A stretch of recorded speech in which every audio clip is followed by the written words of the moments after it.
Hello, everyone. For those of you who don't know me, I'm Grant Faber. I work as a research assistant at the Global CO2 Initiative at the University of Michigan, which now is this multi-year initiative that's providing funding to various carbon capture and utilization projects going on at the university, and also sponsoring work on the life cycle assessment and techno-economic assessment of those technologies, and I work on the latter. I'm also a master's student in sustainable and complex systems at U of M, and for about a year now, I've been happy to call myself an AirMiner as part of this AirMiners community. And part of this conference, it actually started maybe about 6 months ago. Tito, who many of you probably saw speak earlier, posted this idea of doing a survey of the community, trying to figure out how we can make it more relevant, more applicable. And so myself and Jason, we helped put together that survey. And then one of the ideas that came out of the results of it was putting on a conference and having this sort of video call where different people could tune in and we could learn from each other. And that evolved into this conference, which had hundreds of registrants. And so it'll be interesting to see where this goes in the future. So because of my background working with these technologies and working on the assessment, I decided to take up the carbon negativity aspect of our conference and to try to figure out how to make it carbon negative. So if I can manage to get to my next slide. Okay, so I'm going to talk through the process of how we did this, and so how we calculated the emissions for this conference. And it's kind of a funky thing. It's when you think of a video conference, CO2 emissions are not necessarily the first thing that come to mind.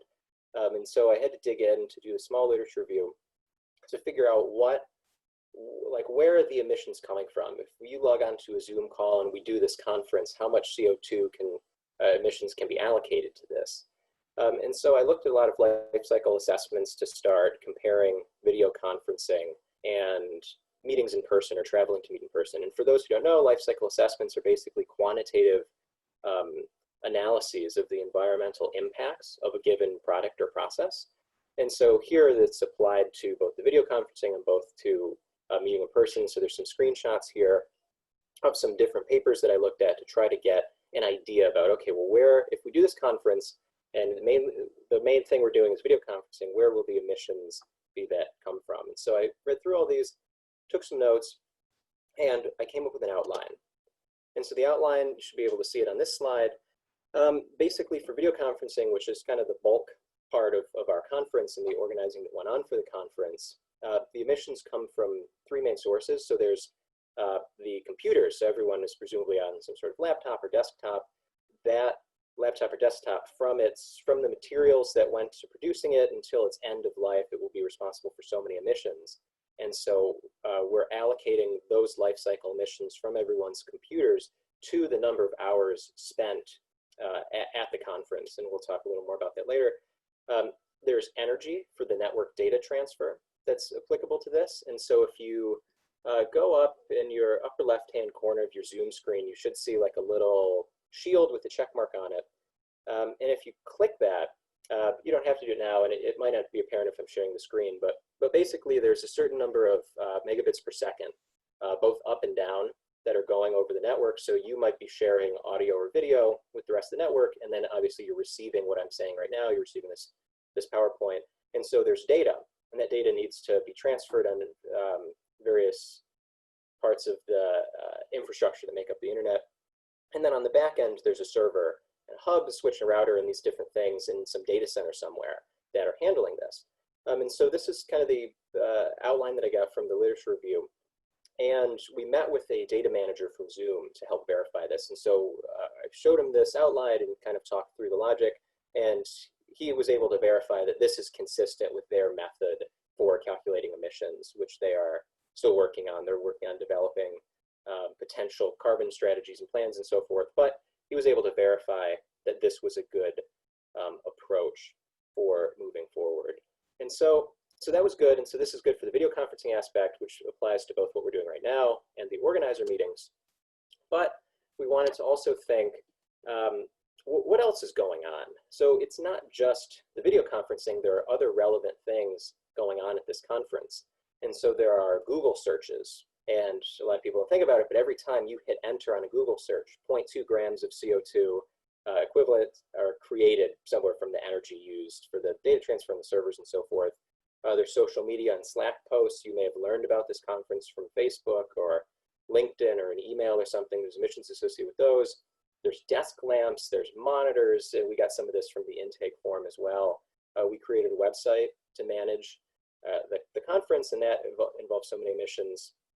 And so I had to think through, okay, what is every possible thing that's happening because of this conference that would not happen otherwise, and then try to collect data on all of those things. So a little difficult because there's not necessarily data for all of these things just out there. But we'll talk a little more about how I arrived at that in a minute. So on this slide, you can see, so the next step was kind of taking all this stuff, putting it together, and creating an Excel-based model. And so up top here, this is the formula that kind of represents what's going on. And so I wouldn't focus too much on any individual aspect, but this is just kind of showing how things came together. So the total emissions, or let's see, I see a chat thing here. Oh, wow. Yeah, no, it was definitely a lot. And I didn't even include all the different formulas here because it's just a lot to include on the slide. But basically what we're doing is finding like the number of times that each component of the conference happened.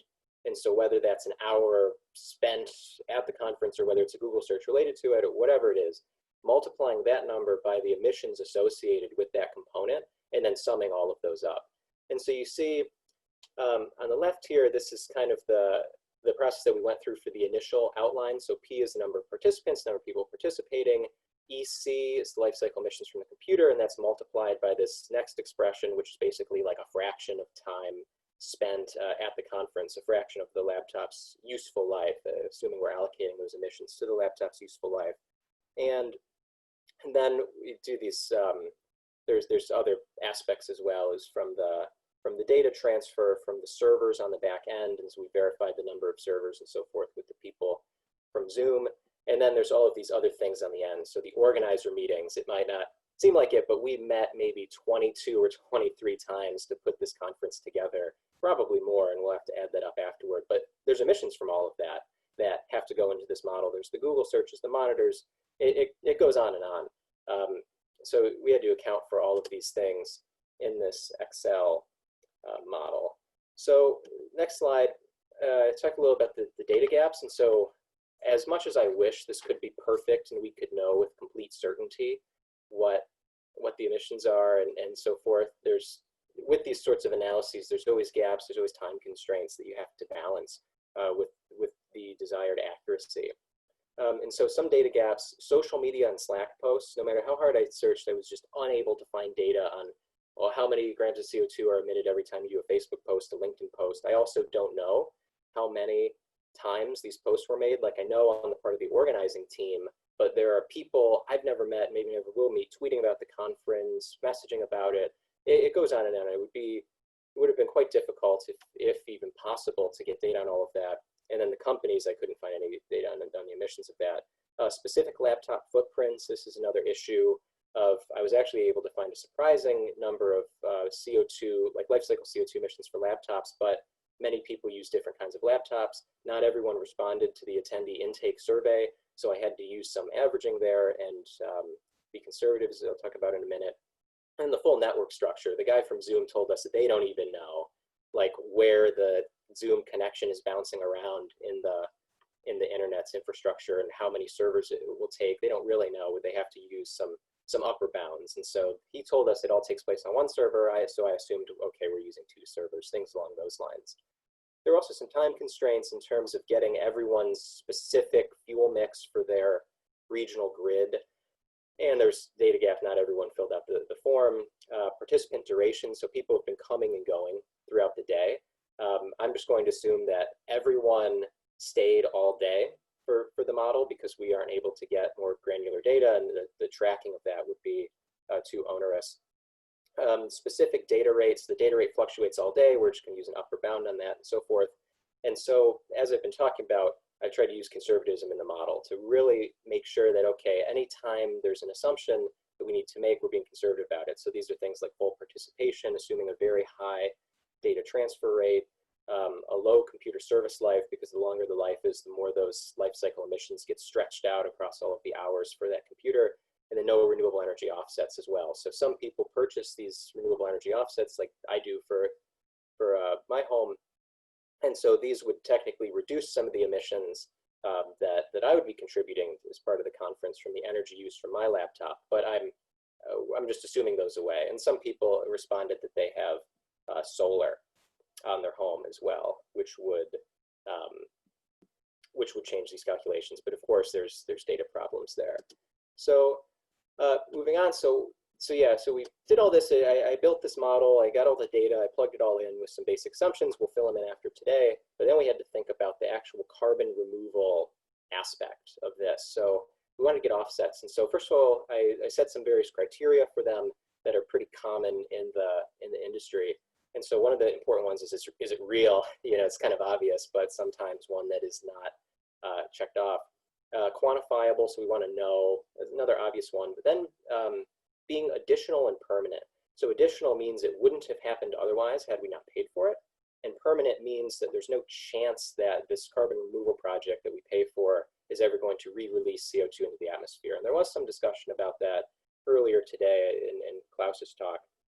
And there were people from Climeworks who talked on the tech panel because we ultimately settled on Climeworks because also we wanted to fund a carbon removal project in particular, given the nature of our industry, and that's what we're going for. And what we really liked about Climeworks is that their whole idea is that they're taking CO2, injecting it in basaltic rock underneath Iceland, and it turns into a carbonate, which Klaus was talking about earlier, which stores the CO2 more or less indefinitely, at least on a human, I won't say human timescale, but on it's for millions of years, it's stored down there. And so this is compared to, say, a forest offset or something of that nature where we could pay and it would be much cheaper, but we don't know if, well, what if that forest goes up in flames in 30 years? What if it's sold and deforested in 40 years? We can't really verify that, but this, it's injected, it's underground, it is not coming back up. So even though it's relatively expensive, we were fortunate to have enough proceeds that we should be able to offset at least 2 times the number of emissions generated by the conference, which helps cover the uncertainty. And depending on how various things with the funding shake out, we may be able to offset like 3 or 4 times as much, which would be very exciting. And so I just want to give a quick plug here. So this approach that I took was partially inspired by the Global CO2 Initiative's Techno-Economic and Life Cycle Assessment Guidelines for CO2 utilization. So these guidelines are not for the conferences and things of this nature, but they're for the CO2 capture and utilization technologies themselves. But there's a lot of similarities in the approach. And the idea with these guidelines is to have a standard assessment tool across all these CCU technologies, so we can kind of compare them apples to apples and really get a good handle on what are the abatement costs for all of the different technologies, which ones should we invest in first, which ones are the most profitable and can make the most progress. So you can go to the initiative's website there or email me if you want to learn more or want a copy of the guidelines. And we also just started a Slack group as well for LCA and TA practitioners. So if you ever think you're going to assess one of these technologies and might have questions, you can feel free to join the chat and talk there. And so I've been talking for a little while now. So I kind of want to open it up because it is, of course, an open spaces session. So I have a few different questions here that maybe can guide our discussion for the rest of our time. First, I'm happy to answer any questions you might have, but then I listed out some other questions here that I think are relevant to the conversation. Particularly, I think what's interesting are how do we encourage businesses to calculate and publish these carbon footprints? Because that would have made my life a lot easier when putting together this model. And then another one, this bolded one I have at the bottom, I think is really interesting and something I think about a lot, is how can we couple carbon removal with personal and industrial activities, such as doing a video conference like this, to make it such that more economic activity leads to negative emissions. Because right now we struggle with decoupling growth and emissions. That's kind of our big challenge. And then sometimes that leads to the answer of, oh, if it's not possible, we need degrowth to really solve the problem, which some people say isn't feasible. I personally think it is, but is there a way that we can sort of change the higher order paradigm there and say, actually, we can make it such that more economic activity, doing more, making more money, creating more jobs and so forth, actually removes even more carbon. And that's something that was kind of inspired by our conference being carbon negative, because when we were planning it, it's like, we want to grow this as big as possible, because the bigger we grow it, the more of a carbon negative impact we'll have. So I'm going to stop sharing, and I think I'm going to paste these questions into the chat so we can all see each other when we discuss. So thank you for listening, and I look forward to the discussion.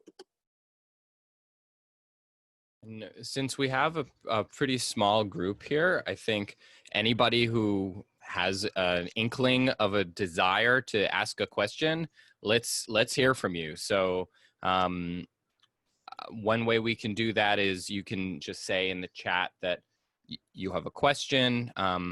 Alternatively, I can, if you want to raise your hand or give a thumbs up in the reactions. I have a question. Yeah. I just got excited about it. Got Sorry, excited. I just got Great. really excited about it. Well, yeah, go for just everybody knows that now, that this is a really open space and we want to hear everybody who might want to talk. So Ardea, kick it off. How, like, I feel like I didn't see this in the deck, and if I did, I'm sorry, but what was the final calculation? Did you share that? Yeah. And I totally missed it.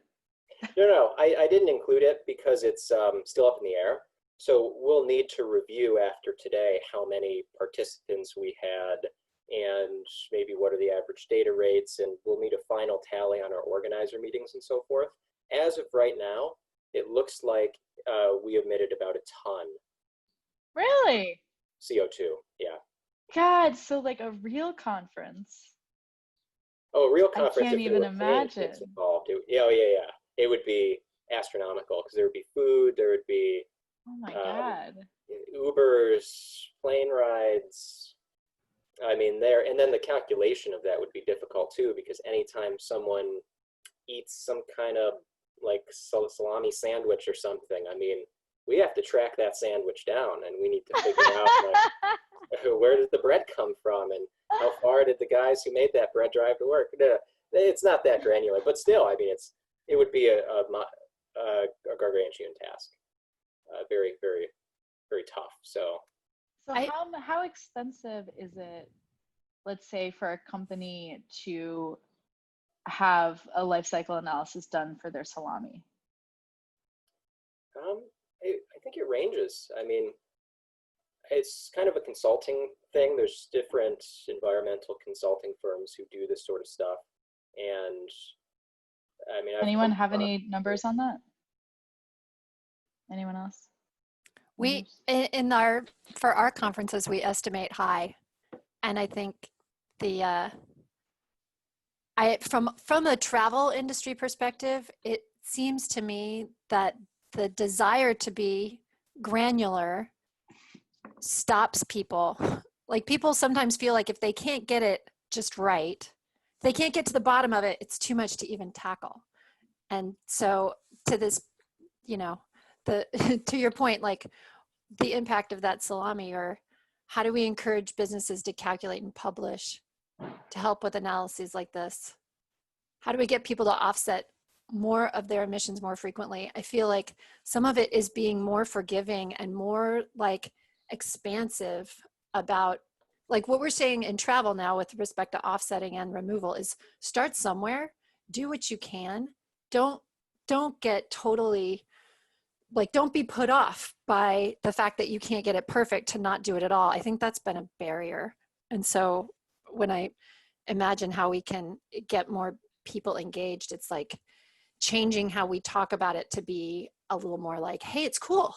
You started here, and like our work is doing, trying to take the most aggressive estimate we can and saying for 80% of the people, this is going to get it. I think you couldn't have said that more strongly and better. This is Volker Sick. It's really important to keep the question in mind, and it's really not relevant whether we produced 1 ton of CO2 or 1.2. Right? The question is that it's so much less than if we had all traveled to the Bay Area.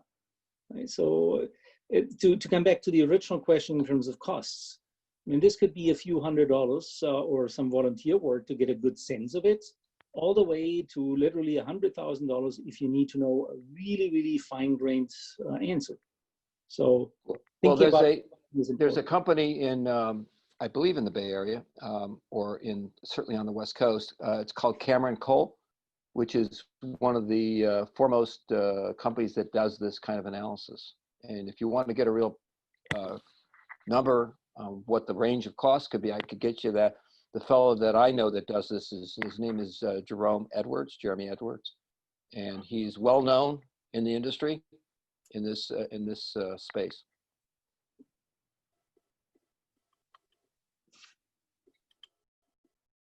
Could you post those names in the chat, Marshall? Yeah, I'll do that right now. Thank you. Thanks. But yeah, I think Volker makes a really good point, that it's always good to kind of expand the scope of what we're thinking about, because it's definitely important that we thought about offset, like calculating and offsetting for the conference, but it's not in like a large sort of global sense offsetting 1 ton of CO2. I mean, that itself doesn't make that big of an impact. It's more of like symbolically what we're trying to do, which is getting people to think bigger and bigger and think about like what are the biggest sources of emissions and what are some possibly counterintuitive or not so commonly thought of ways that we can change these major sources of emissions without changing the product too much. So I guess what I'm getting at is I'm having fun at this conference. I'm learning a lot. I get the feeling that other people are enjoying this as well. And personally, I'm more comfortable in my own home doing this, and I'm able to participate more because it's virtual. So I'm actually happier that it's virtual. I'm getting more of a function of this conference and emitting way less than if we had to, like Volker said, go to the Bay Area or some other location for the conference. And so we need to think about that in terms of what do we eat? You know, is a Beyond Burger, it's basically the same as a regular burger if you cook it in a certain way, but its emissions are like 99% less. And so, yeah, it might not taste exactly the same, but I think we need to work to establish this cultural paradigm where we just all accept that, and we just accept minor changes or what we might view as inconveniences if there are major reductions in emissions. And I think this whole effort of measurement and trying to figure out how many emissions are associated with all these different activities, it helps give us a sense of scale more than anything else. Something interesting related to that was the emissions with the Google searches associated with the conference. I never thought about emissions associated with internet usage before doing this project, because I don't know, there's not really a little machine sitting next to my laptop that's spewing exhaust every time I hit enter on my keyboard, but it's there. And so thinking about things in terms of that, I think is very helpful for us, and thinking about some of the possibly unknown or not so frequently talked about sources of emissions. Grant, this is really great. Really impressed with the way you did the analysis. Is really thorough. I'm curious if in LCAs, is there a standard for talking about how precise an LCA needs to be? Like, I'm struck by, you know, it's really clear how the price of doing an LCA would go up a lot if you needed to be really precise about that 1.2 tons versus 1 tons. Is there a way for talking about like, this is precise to X degree or 2X degree or 3X degree? It seems like that could be useful widely to say we did an analysis to this degree, and that's fine for many consumer products, and then there are some companies that maybe want to go a step farther or something like that. Yeah, definitely. So the first thing I'll mention is kind of a disclosure. So I don't work on the LCA side of things. I actually work on the cost assessment side of things, and we're trying to, at the initiative, we're trying to integrate those two, so we can have the same scope of assessment across the economic and environmental assessment. So I actually just finished the course in industrial ecology, and the whole focus of that course is doing these LCAs. And of course, there's standards, and so there's the ISO 14,000 series, ISO 14064, I think that's like those are kind of the standards for doing the LCAs. And of course, there were the global CO2 initiative standards for carbon capture utilizations in particular. that kind of dive into these in depth, that dive into these questions of accuracy and precision, and exactly how precise do you want the data to be. At least from my personal experience looking at different LCAs, they focus on such different things that it's sort of dependent on the study. So for example, one of the LCAs I looked at for this assessment was comparing digital versus print storage of scholarly publications in journals. And there's just so much that goes into that and so much uncertainty. Whereas you might do an LCA on coal, burning coal in a plant, and maybe you get to work with the plant operators and you know exactly where that coal is coming from, and you know exactly how far it's driven on what kind of truck, you know what kind of combustion engine is combusting it, and you know if there's any capture systems like it. So it really, I'm going to say it depends. I know your question's about characterizing that degree of uncertainty, but I think that's something that is sort of on a case-by-case basis, or something that's learned over time, that I think you have to look at a particular LCA, think about, okay, for this industry or for this type of product, how much uncertainty is there typically, and what kinds of assumptions and data sources are these people using, what kinds of stakeholders are they working with, and how much can we trust that data. And I will say, in all of these analyses, you do want to do uncertainty and sensitivity analysis at the end of it, which is where you try to characterize, okay, how uncertain are we about these different inputs?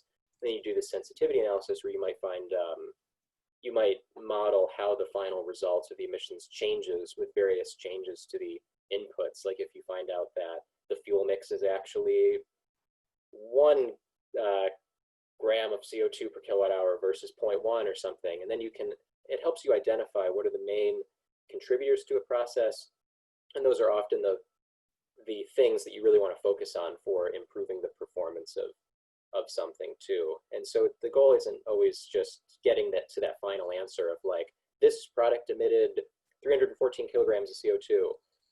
It's often, it's not necessarily about that final concrete number, and that number being the truth, but rather learning how the different what are the different drivers of that number, and how can we tackle those drivers. So it's a little bit of a looser kind of process. Yeah, that makes a lot of sense. I'm curious if it could get to a point where it was standard enough that people who weren't experts could talk about it. Like, it seems like it would be really valuable if people widely could say and understand, like, oh, I demand that there's this certain level of LCA done so that we can have widespread carbon accounting without being experts. Like, if that could become normal language that people know and understand.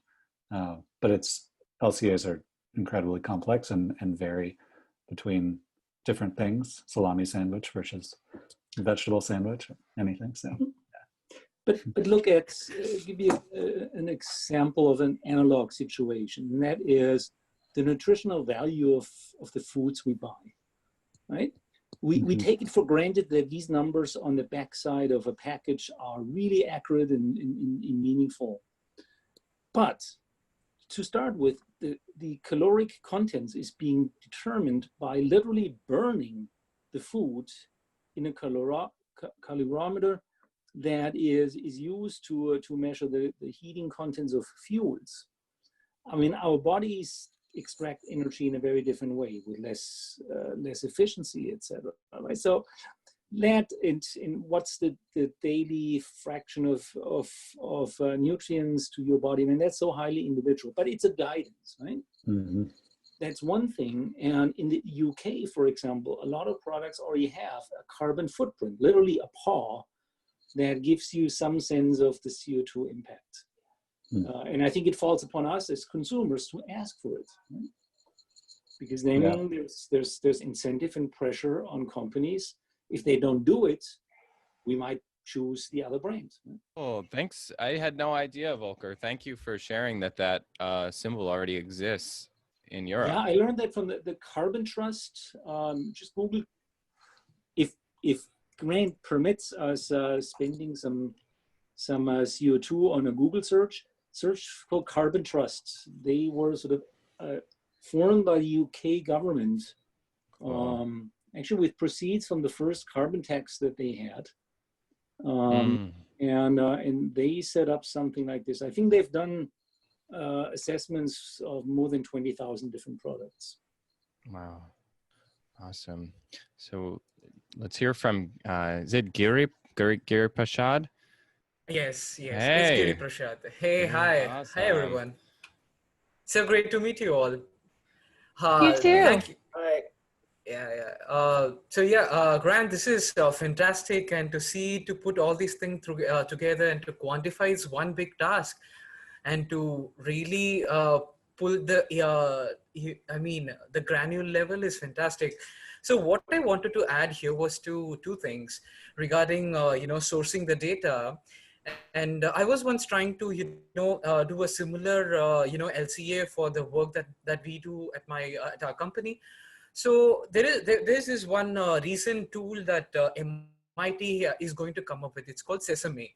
So what are they planning to do is they're going to put an entire world into a global grid. And I think it will be really cool if you guys can check it out later. It's called Sesame, SESAME. And what are they trying to do is how an energy is produced, how it is delivered, and how it is consumed. So they are putting all these three different data together so that, policy level changes, or say people and from the scientists to politicians to policymakers, everyone can use this data. And also it is open source data to, use it for any purpose. It can be as simple as to, see how much carbon emissions I have done so far using from a certain grid. So that is one. So I think that is something you can definitely check it out. I mean, everyone can check it out. And second is, it's a very old website, and I think it's a data visualization artist who had come up with this. So Google as a network, if you see the entire network of Google, the servers and, the network of servers and everything, it seems like they are emitting about 500 kgs a second, if you consider about the entire grid. So there is this website called CO2GLE. If you go to that website, I think they'll be able to provide more data about, this digital aspect of it. So once when I was trying to see how much of a, Instagram post would, cost me in terms of carbon emissions. So that is when I got to know about all these different stuff. And this is so much interesting to see that every single activity of us is going to cause a lot of carbon emissions. And yes, thank you so much, and hope to connect with you all. And yes, I'm really interested to see the finding, what we have emitted so far after this conference. I hope you can keep us updated on that. Definitely. Well, yeah, thank you very much for those resources. Like we were talking about in the tech panel earlier, the more open source stuff, the better always, because it just gives us access to this, and we can refer to these common tools, and there's no worry about violating copyright laws and so forth. And as for connecting with each other, there should be a public Airtable attendee list that will publicize. It's already been sent out a couple times, but for all the different people who registered and filled out the survey, it has our names, jobs, URLs, LinkedIn, all that social media. And so we'll definitely publicize that. But yeah, as for results, yeah, after we get the final tally after the conference ends today with the peak numbers, and I maybe fix up a couple things in the model in terms of organizer meetings and that kind of stuff. Yeah, we'll definitely send it. But yeah, I'm guessing it's going to be 1,200 kilograms of CO2 or so. So not too much, but more than I would have thought coming into this. Yeah. Great. Yes. Yeah, I'm done. Yeah. Cool. So let's see. It seems that we have maybe 10 minutes or so. So does anyone have any other questions, or do you want to maybe pick one of the questions that I posted in the chat before to discuss further? I'm sure somebody has a question.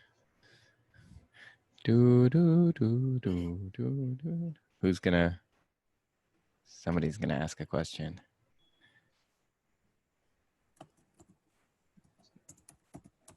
Nobody, huh? I have a question for the group. Go ahead. Grant shared that he was finding this experience more enjoyable than a normal conference. So everyone that's on here, I'm curious, are you finding this like more enjoyable than a normal conference? Because then it's really a win-win, like lower carbon emissions and better experience. Please share. I find some aspects more enjoyable. And I think in my full life, I would still want to occasionally go live to a conference. But this is way better than I thought a conference like this could be. And so, yeah, I mean, I dig it. I've had a great time here today. And I agree with like how you're much more likely to be able to come, especially for a community where a lot of companies are starting up. It's a great way to get that kind of collective together because lots of us don't have very much money yet. Mm-hmm. Yeah, but I would agree with you that the in-person meetings cannot be fully replaced, because while here we have a good mix and by chance meetings, etc., if you walk through the halls at a conference, you run into all kinds of conversations that now are unlikely to happen in the same way. And of course, sitting down with people for hours at a time to talk about a lot of other things often builds up a network that is somewhat different. But the efficiency, the effectiveness of these online meetings that we have experienced over the last 2 months is just amazing. And sometimes it seems we just have to be forced to try out new things to discover that they're actually awesome. So it's a great experience. Thank you all for putting this together. I agree. I agree with you. Well, I agree with Volker because I've been participating in meetings around the world. I travel a lot around before this, pre-pandemic, and the world is going to change, obviously, and it has changed, and it's not going back to what it was before, in my opinion. But I've been in these meetings with people in technical meetings with people in Australia and New Zealand that I would have never gotten to, ever, because they would have never offered it this way, but they didn't have a choice. So I think it's expanded horizons in one way. I do express that I do miss meeting people in the flesh. It's kind of like, what planet am I on? Is it Mars, Venus, Pluto? Where am I? What time of day is it? What day is it? I don't know what day it is. You know, that type of thing. You get kind of inured with all these things, but I do think that this venue was great, well done, and I applaud everybody that put this together. Yeah, I guess I'll chime in on a concept that I've been working on with my company here in New York, Climate Tech Advisors, which is next generation sustainability, where sustainability is seen as a competitive advantage. So it's not that it's completely changing. You know, it's in this you know, category of paradigm shift, and I think all of us are probably already there. But the landscape that we're in is that investing in sustainability strategy is just a cost. But we take it a step further. We're like, no, actually, we're going to market our strategy and we're going to use that to outcompete our competition. And it kind of all comes from there. So it's not a sacrifice in any way, shape, or form. Our businesses and organizations need strategy. Of course, everything needs a strategy. So when we look at it, we're going to think, well, how do we have the business remove carbon from the atmosphere? How do we have the business or operation clean up the water? How do we have the materials and products that we're manufacturing be fully biodegradable and produce no waste and be made in a cradle-to-cradle manner? And then we talk about how we're doing all of these things to get more customers and to beat the competition. So it's just like, wait, what? Those things don't normally go together for most people, but it makes sense. So I think in terms of kind of incentivizing and inspiring, and something that all of us can do to inspire our peers and people we're around to take more action or to do something differently, we can say, yes, you're not crazy to think that your sustainability strategy can be a competitive advantage. That's actually exactly the way that you should be proceeding.